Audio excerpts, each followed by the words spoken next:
Doctor लूमड़ का एहसास। 2 दिन से जंगल में शदीद बारिश हो रही थी। सब जानवर अपने अपने घरों में दुबके बैठे थे। बारिश की वजह से सर्दी में अचानक इजाफा हो गया। जिस बारिश की वजह से 2 दिन से शिकार पर न जा सका। इसकी बीवी बहुत परेशान बैठी थी क्योंकि इसके बच्चे भूखे थे। लग रहा था कि बारिश का ये सिलसिला कई दिन तक जारी रहेगा। भूख से बच्चे बिलख रहे थे और छोटे को तो बुखार हो गया था। माँ से ये देखा ना जा रहा था। तुम शिकार पर क्यों नहीं जाते? बीवी ने रिच से कहा। तो इसने गुस्से से कहा, बारिश तो रुक नहीं रही तो कैसे बाहर जाऊं? नन्हा बालू अपने माँ बाप की बातें सुन रहा था। उसे बहुत भूख लग रही थी। वो चुपके से उठा और बगैर बताए बारिश में ही बाहर निकल गया। कुछ दिन पहले उसने बेरी के एक दरख्त पर एक छोटा सा शहद का छत्ता देखा था। वो बरसती बारिश में इधर उधर चल पड़ा। उसे भूख लग रही थी क्योंकि 2 दिन से उसने कुछ नहीं खाया था। अचानक बारिश तेज हो गई। इससे अपने वालिदा और वालिद की याद आई, लेकिन अब वो आधे रास्ते तक पहुंच चुका था, इसलिए खाली हाथ वापस नहीं जाना चाहता था। बेरी के दरख्त के पास पहुंचता है तो वहां शहद ही नहीं होता। वो ये देखकर बहुत अफसोदा होता है।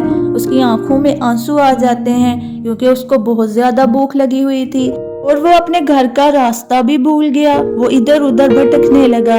अचानक एक तरफ से आवाज आई, जैसे कोई इसका नाम लेकर पुकार रहा हो। कौन है वहाँ? इसने ऊंची आवाज में पूछा। तुम कहाँ हो? इसे अपने वालिद की आवाज सुनाई दी। थोड़ी देर बाद रिच अपने बच्चे को बाजुओं में उठाए घर ले आया। भूख और सर्दी से वो कांप रहा था। इसकी दुआ लानी पड़ेगी, इसकी माँ ने कहा थी। डॉक्टर साहब, मेरे बच्चे को सर्दी लग गई है, मेहरबानी करके कोई दवा या कोई जड़ी बूटी दे दें। वो जंगल का एक शरीफ रिच था, इसलिए डॉक्टर लूमड़ ने कहा, तुम डॉक्टर बंदर के पास चले जाओ, वो मेरी दवा तुम्हें दे देगा। मैं वहां गया था, लेकिन वो दवा की कीमत में खुराक मांगता है और मैं खुद 2 दिन से भूखा बैठा हूँ। मेरे पास खाने को कुछ नहीं है। डॉक्टर लूमड़ को उस पर रहम आ गया। उसने खाने पीने का सामान बांधा और उसके साथ उसके घर चला गया। डॉक्टर लूमड़ ने नन्हे रिच को पहले शहद चटाया। शहद सर्दी में बहुत मुफीद होता है।